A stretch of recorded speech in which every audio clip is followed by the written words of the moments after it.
Deer viewers, আজকে journey start করলাম Barishal to Dhaka long journey. ইতিমধ্যে ঢাকা বরিশাল জালালবাতি সুন্দরবন 12 লঞ্চটি ছেড়ে যাচ্ছে। যাত্রীদের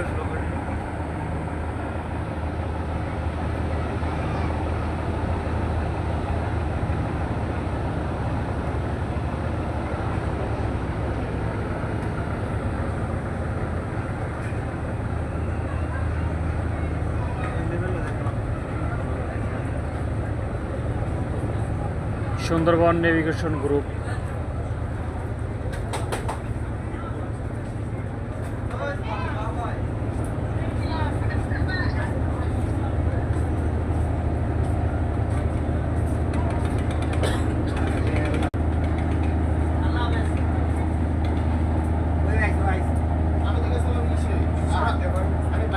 সামনে গেছিলাম